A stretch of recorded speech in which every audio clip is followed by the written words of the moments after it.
Hello everyone, how are you doing today?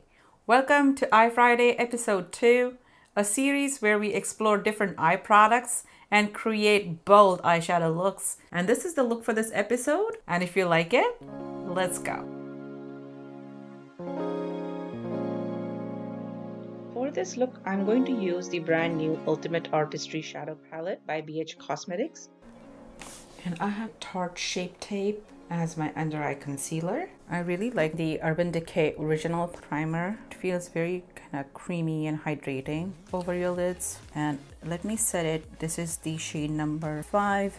It's pretty intense, so I guess this will have to stay in the crease.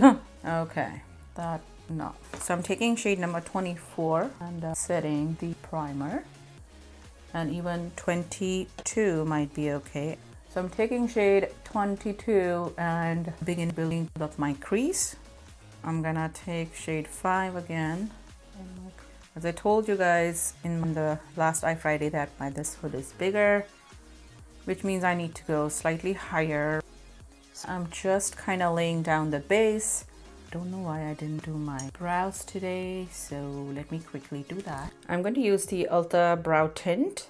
Oh yeah, I like it because it lightly colors the area under the brow hair, but at the same time kind of sets the brow hair in place. So I'm going with shade 5 again, not noticing any patchiness. I want to kind of create a look which mimics look from Subculture palette, but at the same time I want to use one of the duochromes because they're pretty.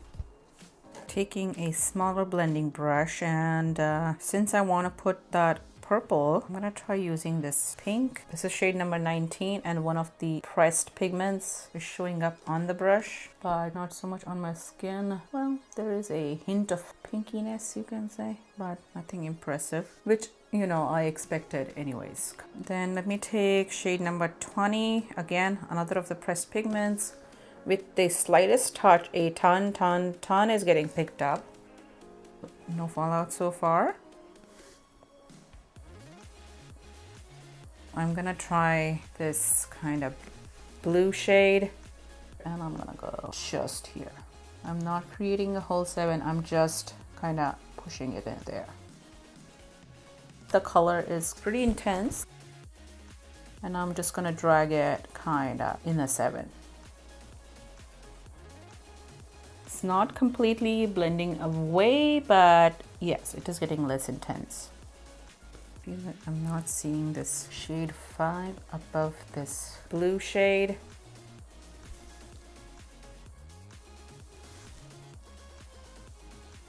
Okay, I'm okay with just that hint of blue there.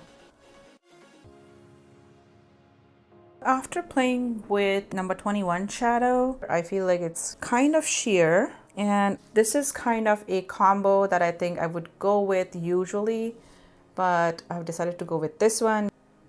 I want to see how the pigments layer. So that's the matte green, and I have layered the golden green on top. If I just put purple next to it, does it look super crazy is the question. Let's give it a try, okay? These are EyeFridays. So I'm gonna go with the green on my inner corner.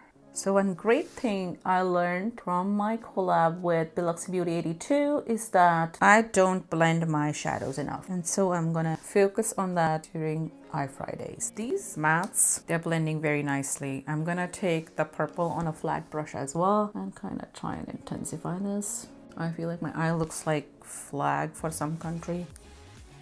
I mean, it's not a one particular country that I'm thinking. It's just because the Indian flag is a tiranga or tricolor flag. It's just making me think that this looks like a flag.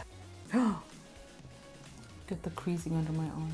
Ridiculous. What about this eye? I have creasing here too, but it feels less. So the Shape Tape might have worked a tiny bit better with the silicone sponge than my fingers. I mean, I'm able to kind of get rid of it, which is good. Now I want to layer this greenish gold over the green. These mattes have blended out very nicely. I'm pretty happy about it. I think these will get better with the setting spray.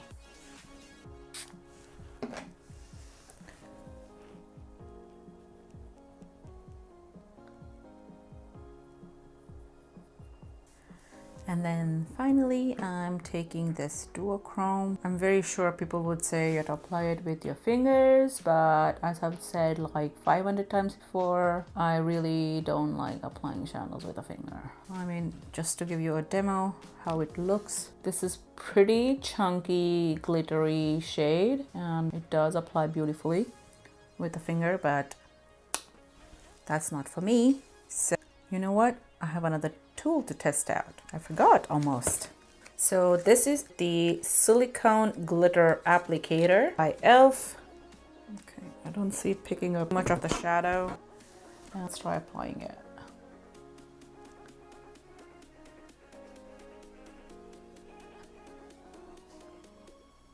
Let me try applying with a wet brush on the other side, like I would have done without this tool. You are going to need a brush when it comes to blending, definitely.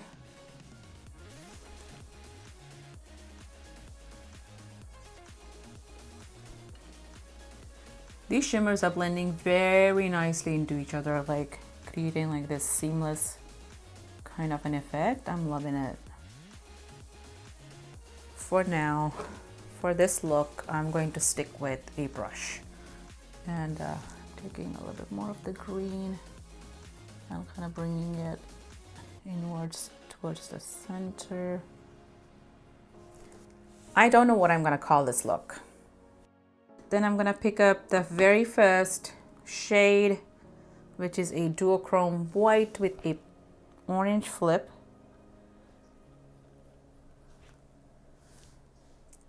Pinkish orange, or I don't know, maybe just orange. And go in my inner corner and blend it upwards here. Maybe I can call it tropical parrot. Tropical parrot inspired look.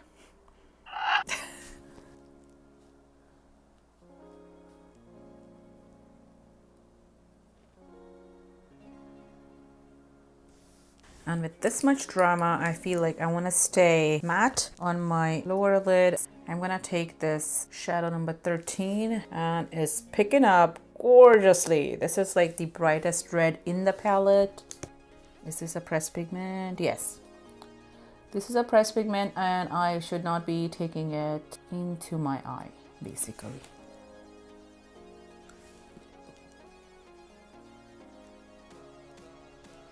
And just like we discussed, I should do a liner. Now that the last week has given me some courage, let me try using this tattooed liner by Scone Cosmetics. I received it through my Ipsy bag. It is a felt tip liner. So this gives us an opportunity to try the Elf Cleanup Pen shadow. Yeah, it's doing its job. Yeah, it did clean up like the little bloop. Somehow at this very instant, I'm finding it easier to line my eyes. Why? Don't ask me, okay? And I have made a boo-boo already there. But I'm gonna try and correct that with eyeshadow and not with anything else. So, that works. There you go. That works.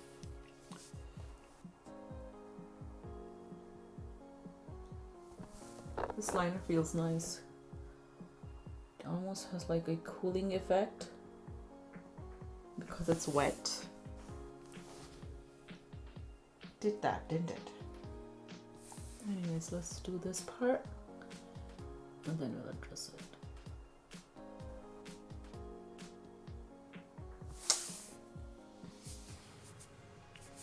Cover up, cover up. We live for cover-ups. As more time is passing, either I'm getting impatient or tired. And that's leading to more and more and more mistakes. Only thing I can do is make this side thicker. That's how I used to always end up with really short hair when I was young. Basically, my mom used to cut my hair, and then she would go, oh, this side is smaller, oh, that side is smaller, and then I would end up with like just this much hair. The blue that I put in here is not doing any good, so I'm gonna take the shade number 11, kind of go over that and hope that it kind of takes that away. I'm going to go with the smaller blending brush and the purple.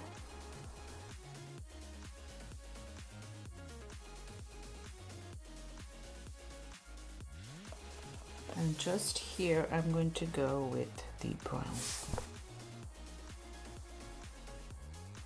Because I could always use a little bit of brightening up of this region.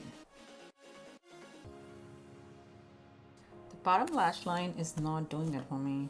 I want something more there. Let me mix the purple and the red. I'm mixing a tiny bit of red in there. I'm kind of warming up the purple. I have so much glitter fallout here. So I'm taking the Tarte Shape Tape on a pencil brush and kind of creating a line there. I feel like I need a little bit here because this area looks a teensy bit dark.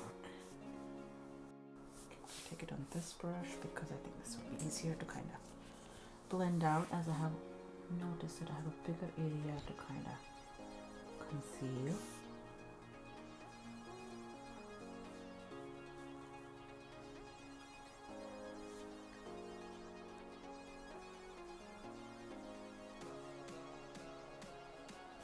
Okay, now I want to kind of add the white shadow because that kind of got wiped away.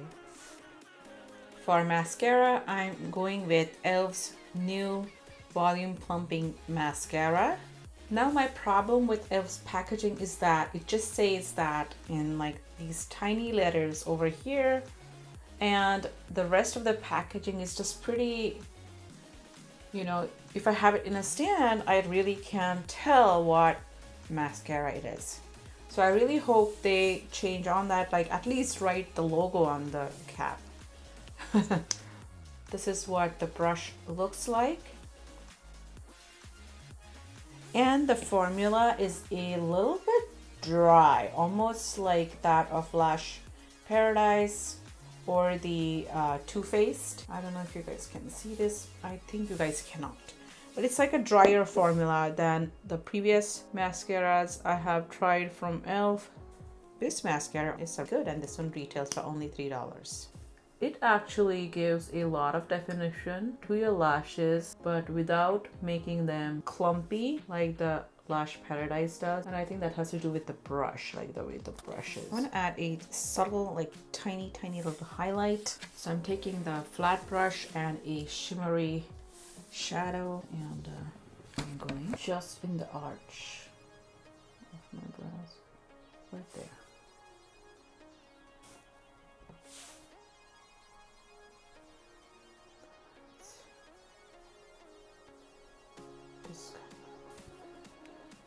So that's the look for today.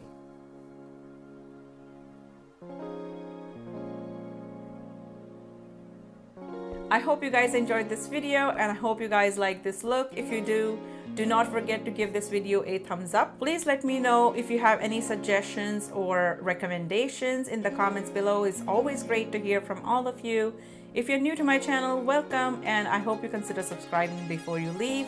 While you're at it, do not forget to hit the bell icon right next to the subscribe button so you will be notified of my upcoming videos. And thanks again for watching. Bye.